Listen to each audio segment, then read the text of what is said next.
As we gather this morning, we honor the ancestors and founders of this church, the people who first came together to create a home for liberal religion here in Ogden. They worked hard to raise money for a building, who sat in committee meetings and created bylaws, who chopped and marinated and baked for potlucks, who painted and weeded and pounded nails and washed countless dishes. Who gathered to worship, to learn, to grieve, to heal, to serve, to build justice, to transform their lives and this world. We are the recipients of an incredible gift and a beautiful vision. This morning, we envision the work and ministries that are ours to do. Let us imagine together our work in the days to come to continue a vision that will thrive for generations to come. Come, let us worship together.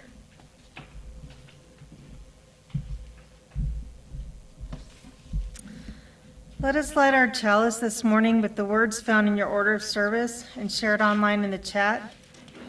We light this chalice for the warmth of love, for the light of truth, and for the energy of action.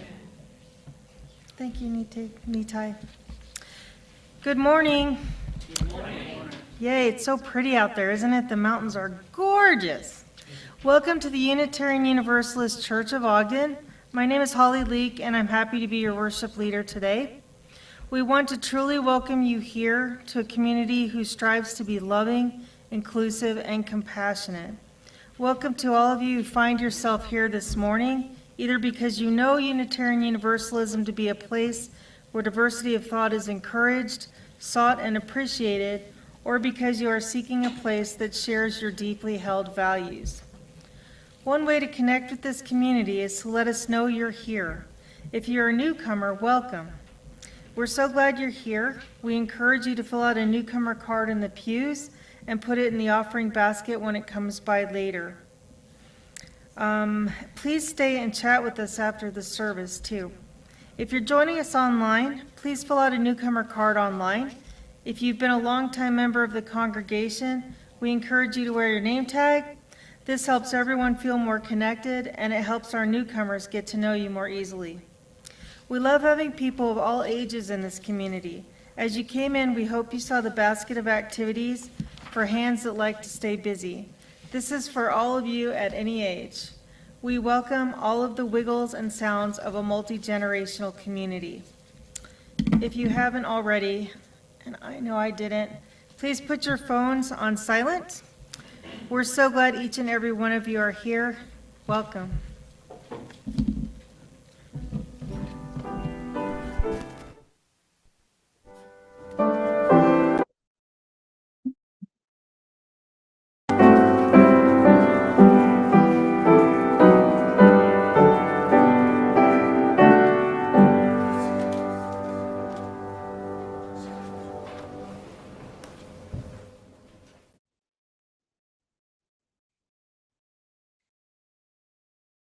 Members of the Board of Trustees have been hard at work imagining the practical and philosophical work ahead in light of the election. Though in some ways the mission remains the same, in other ways it is important to reflect deeply on what these times call us to be. We will continue on as we always have, hoping people who need Unitarian Universalism will continue as we have, hoping people who need Unitarian Universalism will find us. Will we start meeting publicly at a park so that we're visible to all? Will we become a public presence of love? Will we make safe spaces for people who are harmed? Everything is on the table, and it's our work to determine our focus together. You will hear this morning from your board members about their vision for our work. You're going to hear first from Bill and then Nitai. Bill joined the church in 2004, moving here from Unity Church of Harrisburg, Pennsylvania. And Bill was drawn to our church because of the teachings and the people of Unitarian, the teachings of Unitarian Universalism and the people of the UUCO. Nitai is newer to us, coming to us about a year ago with a variety of faith tradition interests. He says that he most likes our open tradition of encouraging people to seek truth and community. So we'll hear from Bill and then Nitai.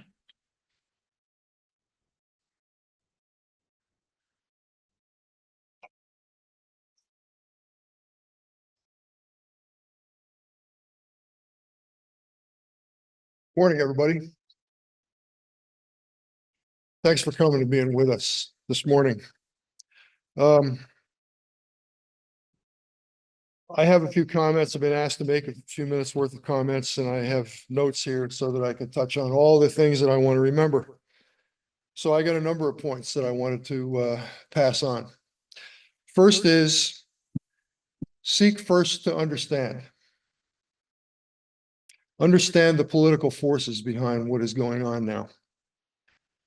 Understand that populism is neither conservatism nor liberalism.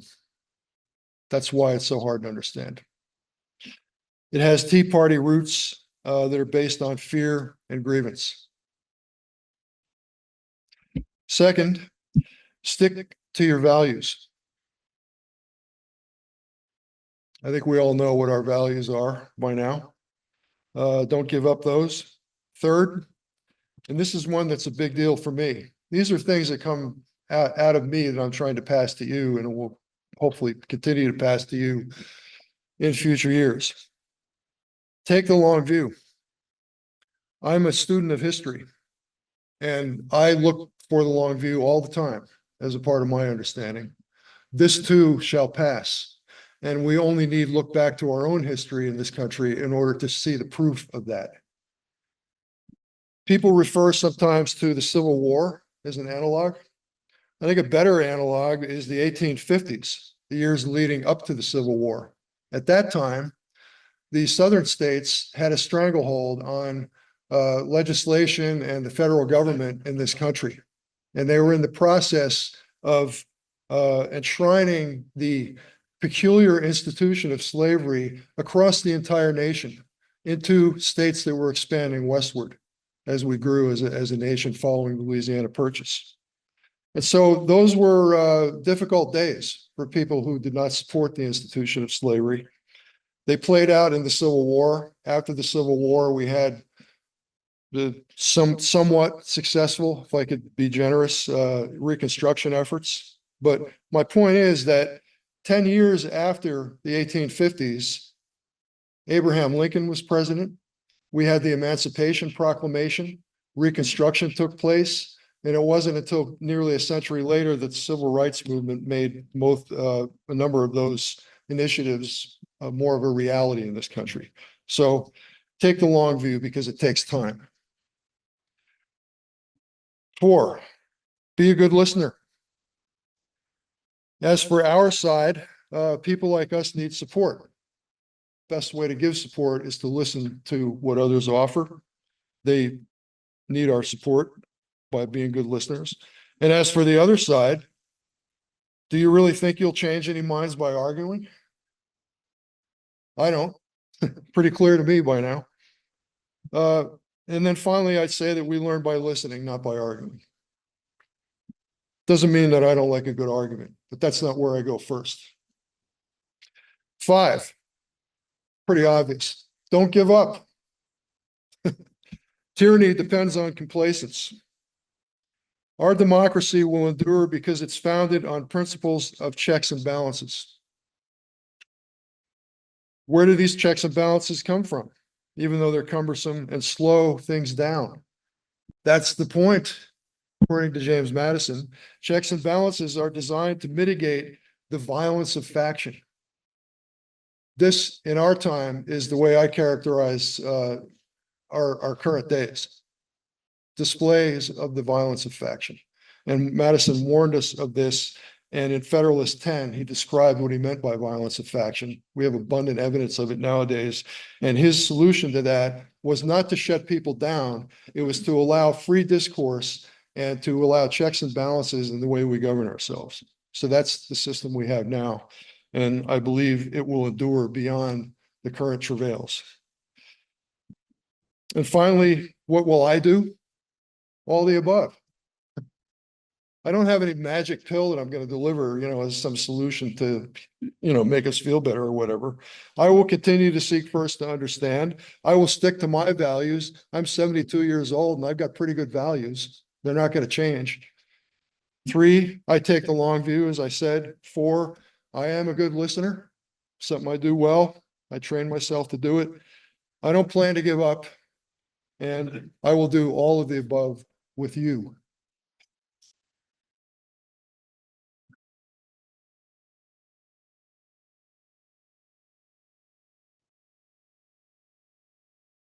I would like to talk for a minute about bananas. When my grandparents were young, bananas were a little different.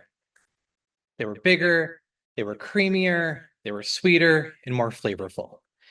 They're called the Gros Michel, and people absolutely loved these old bananas.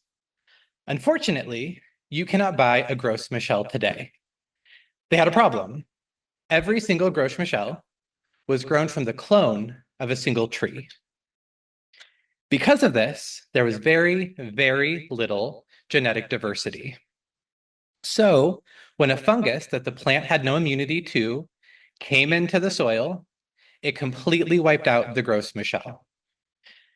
We lost a staple, what sounds like a truly delicious fruit.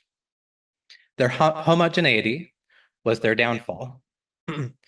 I want us, as a church community, to do everything we can to not be bananas. You see, there's a human instinct when times get hard, when we're scared or worried, to break the world up into us and them. We turn inward. We make our worlds very small. To protect ourselves, we exclude others. We hoard our resources. We become suspicious and we perpetuate division. But in doing so, we harm ourselves and our communities. We eliminate from our lives the diversity that gives us the resilience in favor of a false sense of security. We lose perspective. We isolate ourselves from the voice of the other, others with different experience, understandings, tools, and resources. We cut ourselves off from the help available in community. We cut holes in our social safety net. In difficult times, there is also another human instinct, to lean into our higher natures. It gives us a chance to truly live our values. Like the values the UUA voted on this summer to replace Article 2. Like pluralism, we learn from one another in our free and responsible search for truth and meaning. We embrace our differences and commonalities with love, curiosity, and respect. Values like equity. We use our time, wisdom, attention, and money to build and sustain fully inclusive communities. And I am so proud to be rooted in a community with those values. But as someone mentioned at last week's direction meeting, when we are only in dialogue with ourselves, we become monolithic and short-sighted. We become closed off to possibility. We become bananas, identical, defenseless, and doomed to extinction. I see the future of this church as a hub, an intersection of all of the communities and experience that we individually bring to this space. We are already well connected. One of the joys of being in a pluralistic church is that several faith traditions are represented here. In this room right now, we have connections to the Reformed Synagogue, United Church of Christ. We have connections with local Buddhist and Hindu and secular organizations. How can we connect with them? As partners and participants, not to build up our church, but to strengthen our shared community. We have connections with the queer and migrant communities. We have connections in the veteran and kink and unhoused community. How do we reach out to them and work with them? Not because we might get them to join us, but because our community is stronger because they have a place in it. I want to take what this church has given me, what I hope it has given you, love, inspiration, healing, and use it to get our bodies into the street, into the community, to foster diversity and plurality so that we can live in a kinder, safer, more connected world and do a little better than bananas.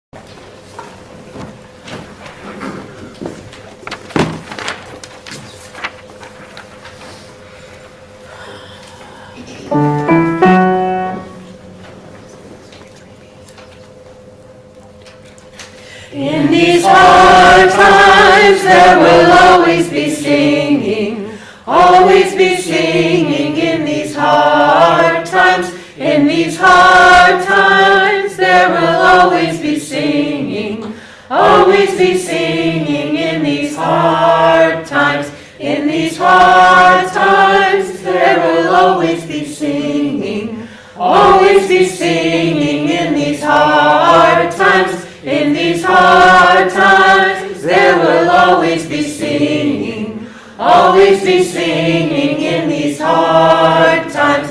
In these hard times, there will always be singing, always be singing in these hard times. In these hard times, there will always be singing, always be singing in these hard times. In these hard times, there will always be singing, yes, in these hard times. In these hard times, there will always be singing, always be singing in these hard times. In these hard times, there will always be singing, always be singing in these hard times. In these hard times, there will always be singing, always be singing in these hard times. In these hard times, there will always be singing, always be singing in these hard times. In these hard times, there will always be singing, always be singing in these hard times.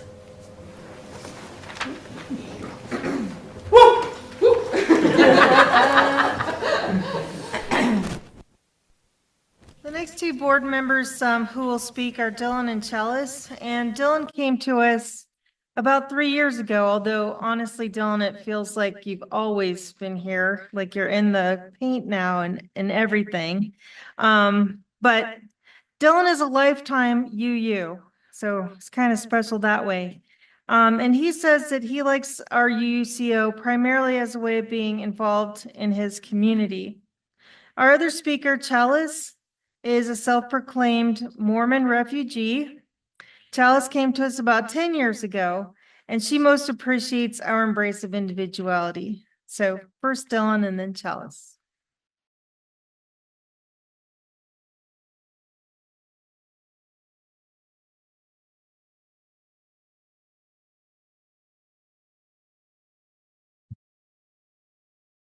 Thank you, Holly. I'm going to do something inadvised right now, and that I'd like to share some lyrics with you, and I think they work best if sung, so I'll try. Hope for the best, expect the worst. Some drink champagne, some die of thirst. No way of knowing which way it's going. Hope for the best, expect the worst. Hope for the best, expect the worst. The world's a stage, we're unrehearsed. So take your chances, there are no answers. Hope for the best, expect the worst. I was thinking maybe our choir could sing that, but didn't know if we had the time, and there might have been some questions about the rights, but that comes from the ancient wisdom literature of Mel Brooks. And it's a song that I have resonated with deeply over the last 10, 15 years of my life, and particularly in the last few weeks.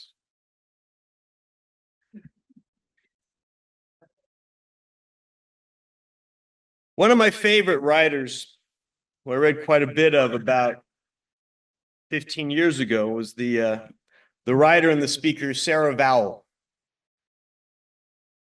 And in her book, The Partly Cloudy Patriot, she talked about early disillusionment with the religion of her family and embracing a sort of patriotism as religion.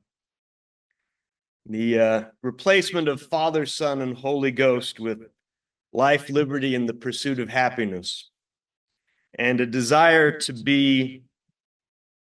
believe in the American ideals and experiment in spite of difficulties, obstacles, and setbacks. This really resonated with me when I read it during the Bush years.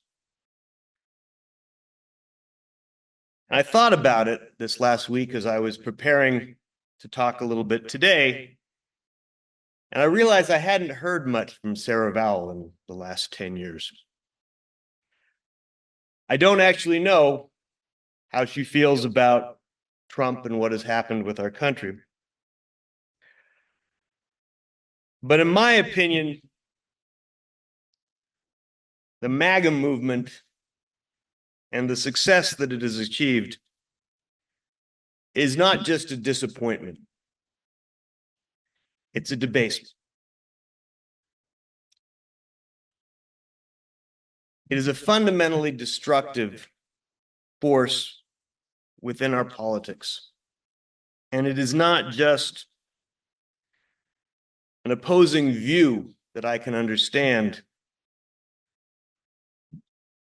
It is something that seeks to erode what I consider to be the institutions and organizations that are the necessary foundations of our civilization, and that are fragile and that can be destroyed, or more likely, denatured. I think today we face a profoundly destructive personality cult. And while I'm hopeful, I'm not certain that we will get through it in a way that we might consider to be intact. Remember, 8 years ago, HBO turned the book, The Plot Against America by Philip Roth, into a miniseries. And my wife and I watched it. And it centers on a family, a Jewish family, that is trying to make it in the United States as a newly elected President Lindbergh is slowly drawing us into a form of fascism and sympathy with what was happening in Europe at the time. And the husband remains optimistic and hopeful and a believer in the profound decency of the people of the United States. And I remember as I was watching it with my wife, she pointed him out to me and said, "That idiot is you."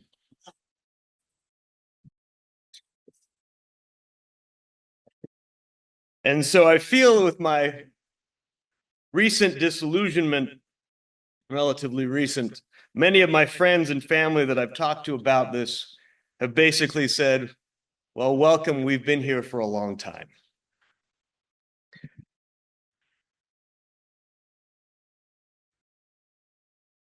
This destructive tendency is affecting me personally. There's a movement right now to significantly weaken the institutions of higher education within this state. And as a member of those institutions, I'm very worried about what may happen. And to be honest with you, I'm not 100% sure that as a result, I will be here as long as I had hoped. We will see. So how might we get through this? Well, As Mel Brooks said, the first thing I would recommend is that we expect the worst. Be prepared for a very, very bad 4 years at least. Be there for each other and try to build resiliency. I think the best way to get by is to get by with each other. Protect and defend what you can, but be careful who, in terms of not necessarily individuals, but groups, you put your faith in. I would say seek first to do what you can do to help others and to build the institutions you admire.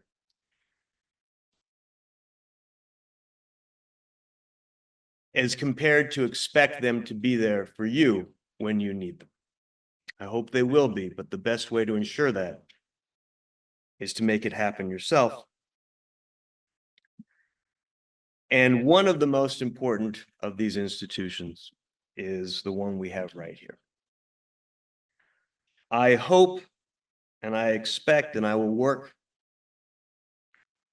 to make sure that this institution is here for us and our community as we need it in the next few years.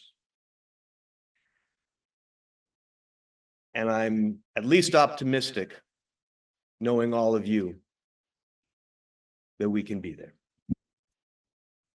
Thank you.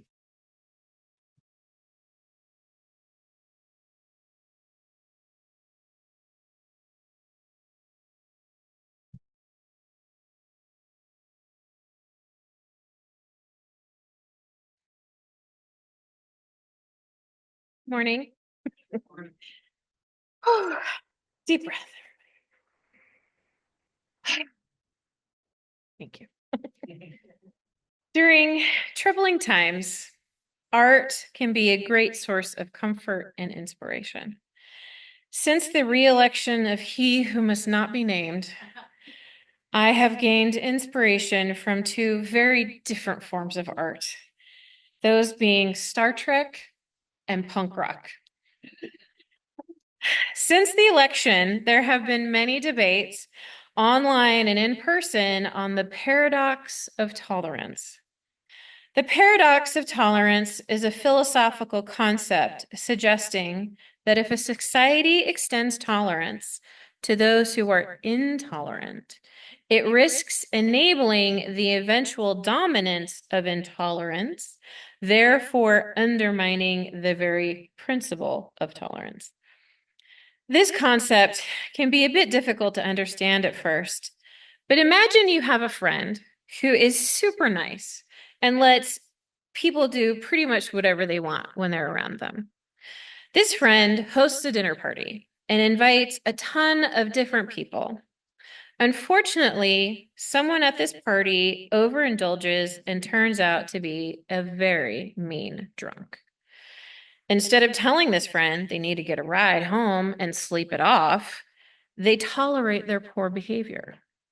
This leads to more people drinking too much, and eventually the party is taken over by obnoxious and rude drunks who totally ruin the vibe for everybody else. In a democracy, the nice friend represents those of us who value tolerance, and the mean drunks are those people who do not, i.e., racists, homophobes, transphobes, misogynists, and the universal bad guys, Nazis. While doom strolling on Reddit, I found inspiration and solace in a quote from Michael Okuda on the paradox of tolerance. Michael Okuda is a graphic designer for the science fiction franchise Star Trek. He has spent decades steeped in that hopeful, Pollyanna, why can't we all just get along vision for humanity's future that is the Star Trek series. He posted on Twitter, I will not call it X, Elon Musk can suck it. The parable of tolerance disappears if you look at tolerance not as a moral standard, but as a social contract. If someone does not abide by the terms of the contract, they are not covered by it. In other words, the intolerant are not deserving of your tolerance. I have also been inspired by this quote that is attributed to Henry Rawlings, lead singer for bands such as Black Flag and the Rollins Band. And since we have little ears, I will censor. In an age of performative cruelty, kindness is punk as fetch. Be punk as fetch. Yeah. Though to be fair, it is okay to say the F word from a pulpit. We've done it before, but little ears. As a congregation, I hope that we focus all of our love, energy, and time on becoming a sanctuary, a spiritual refuge and haven for those in our community who still believe in the social contract of tolerance and have been victimized by those who do not. We need to put our arms around ourselves and our community so that we may be a place of peace in a world where it may be very hard to find it. We need to be a model of kindness in a cruel world. As the political situation in our country continues to evolve, I know there will be many opportunities that will present themselves for us to be exactly that. And I pray that we keep our eyes open for them. And in the immortal words of the punk band Cheap Perfume, it is okay to punch Nazis. Blessed be, and may it be so.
Will you settle into a space of groundedness for this, our time of prayer and meditation?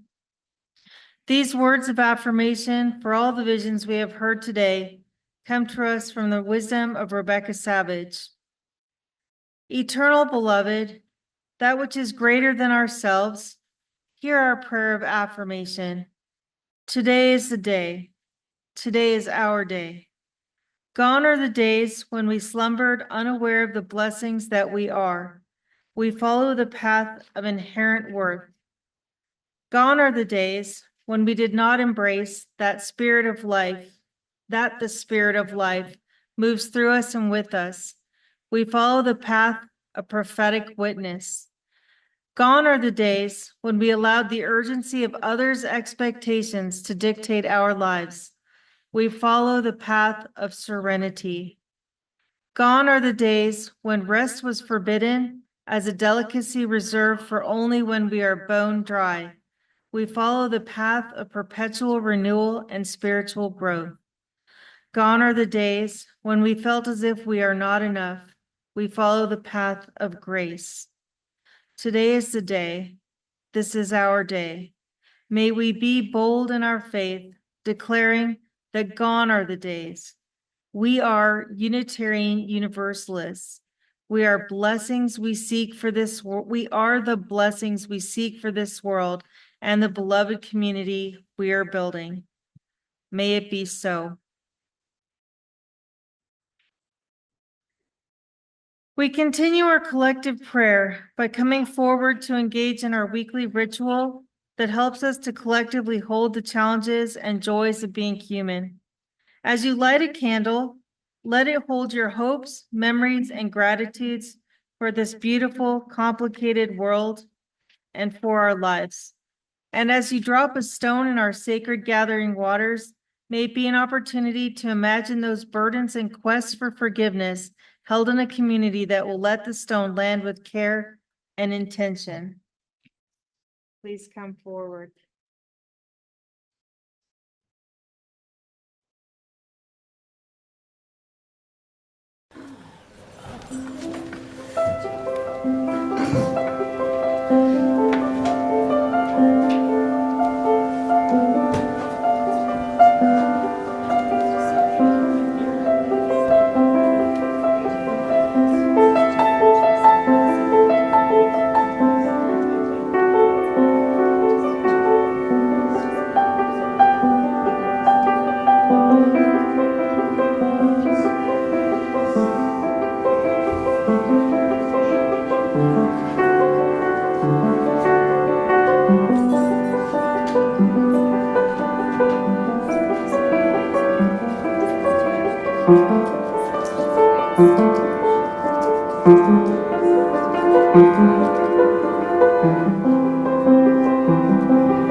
As we move into known and unknown times, we will be supporting our UUCO community and our wider Ogden community in taking care of each other. We'll be doing what we can to make sure we are resourced for care.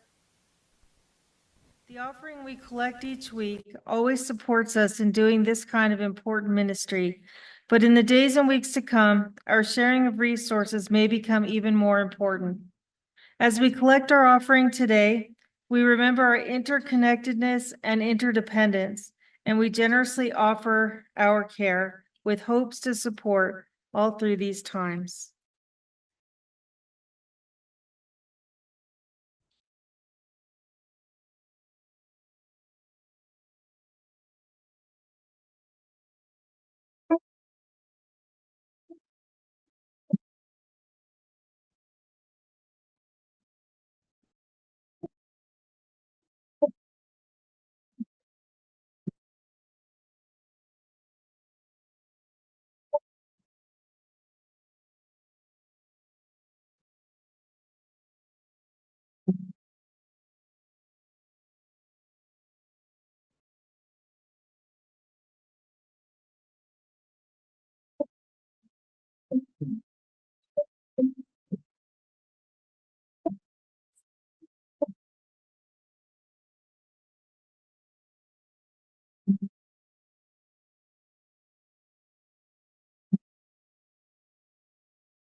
Please rise and embody your voice and facing the center aisle, sing together the offering song printed in your order of service.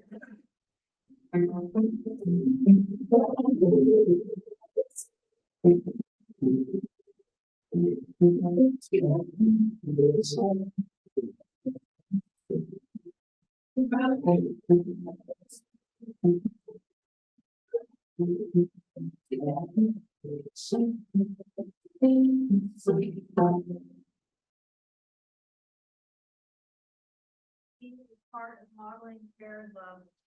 Thank you.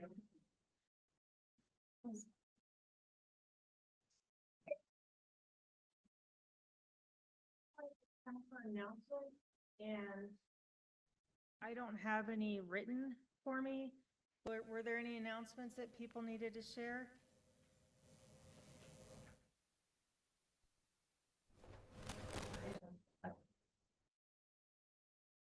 From our former church building, there's an organ that needs a new home.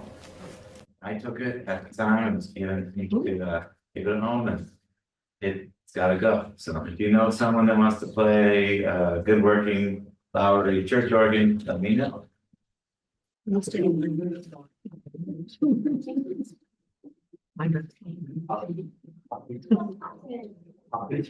Okay, we're having coffee over in the other building today with the Presbyterian Church. Don't.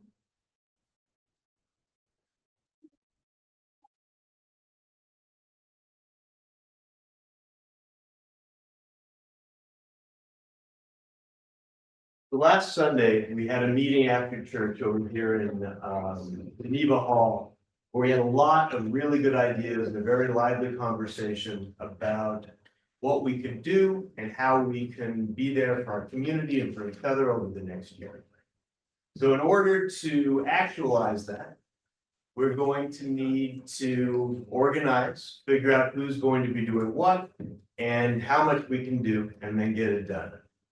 So I sent out an email a couple days ago, basically outlining some of the stuff that we had talked about, and then providing some ideas for what sort of groups will we need in order to make this happen. And then, next step on contacting Marianne if you'd like to be involved in any of these. So we're looking for community, basically caring teams that can be there for members of our community if they're in need.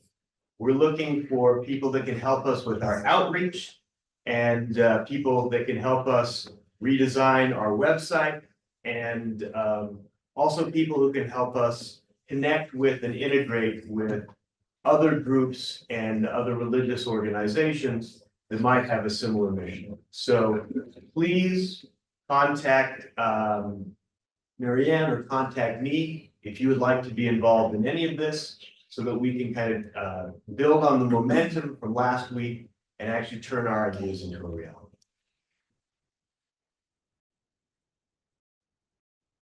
Thank you. I wondered when you were going to address that church in the park. Little thing at the beginning. Suzanne, did you want to say something? Turkey Day is coming, but we have no idea what time. No, hold on. Yeah, Okay. it's been in there. Announcement about Turkey Day.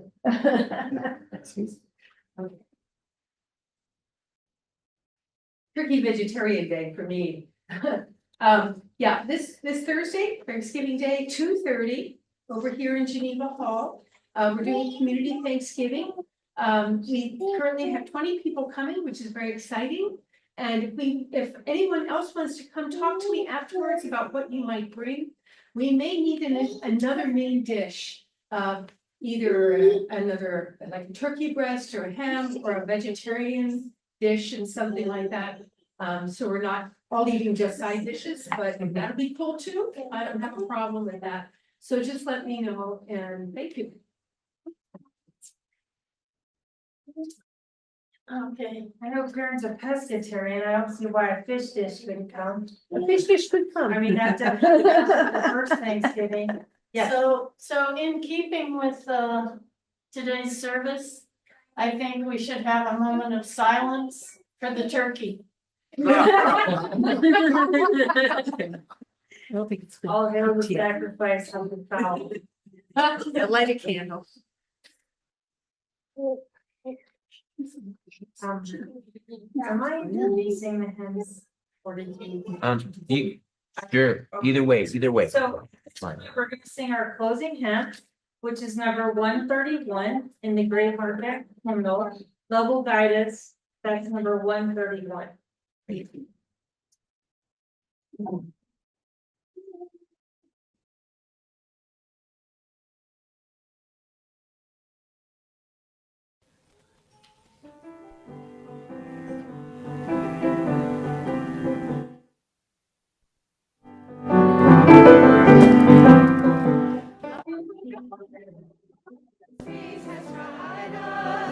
Open side us, we'll lead the way on the road from free to giving. Love will guide us through the hard night.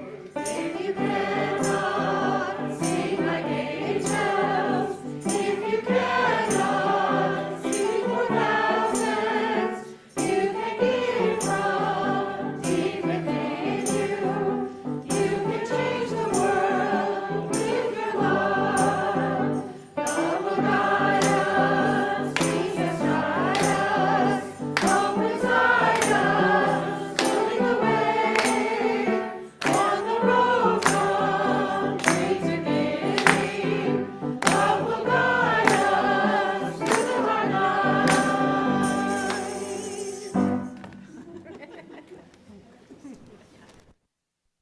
Woo after the tambourine. Woo! As the service comes to an end, join me in saying the chalice extinguishing words in your order of service. We extinguish this chalice, but not the warmth of love, the light of truth, nor the energy of action. Dylan?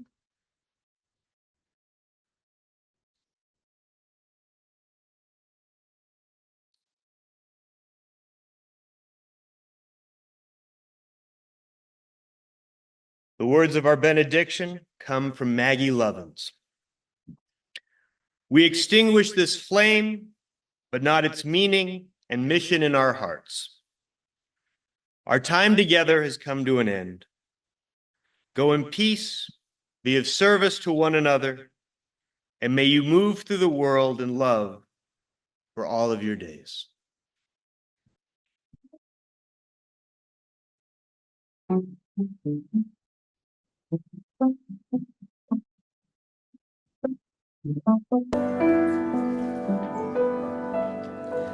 Oh, lift it up, love bless your way.